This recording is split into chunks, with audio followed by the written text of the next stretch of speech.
আমার মা আজকে দুপুরবেলা চুপি চুপি কি রান্না করছে দেখি। কি রান্না করছো? আলু বেগুন ইলিশ মাছ।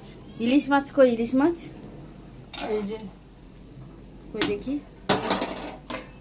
ও তার মানে ইলিশ মাছ আর বেগুন দিয়ে ঝোল হবে। কাঁচা লঙ্কা নিয়ে আর এই শিলনোড়া বেটে আমার মা সবসময় কি করে মিক্সার মেশিন ব্যবহার করে না, শিলনোড়ায় বেটে মশলা রান্না করে। একদম যত তরকারি আমার বাড়িতে এসছে কদিন, মানে উনি যত রান্না করছে সব শিলনোড়ায় বেটে রান্না করছে।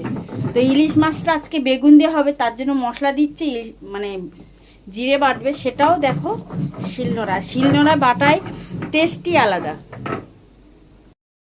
ইলিশ মাছ চলে যাচ্ছে বেগুনের ঝোলে। ও হো হো, যা লাগবে না খেতে।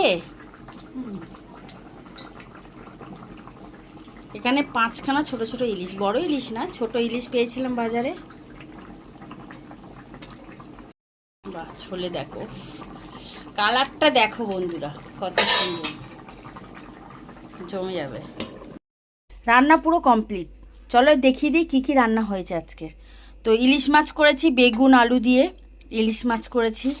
এখানে পাট শাক ভাজা আছে, পাট শাক ভাজা বলবেন, একটু ঝোল ঝোল রেখেছি, খুব ভালো লাগে খেতে, ডালও ভালো লাগে। আর এখানে মটর ডাল, মুসুর ডাল তো খায়, এটা মটর ডাল পেঁয়াজ আর রসুন ফোড়ন দিয়ে করেছি, দারুণ টেস্ট হয়। তার সাথে আছে এই যে মোটা মোটা করে পটল ভাজা আর ভাত। এটাই ছিল আজকের আমার দুপুরের মেনু। আর এই মেনুগুলো তোমাদের যদি ভালো লেগে থাকে একটা লাইক করো, কমেন্ট করো, পাশে থেকো। টাটা।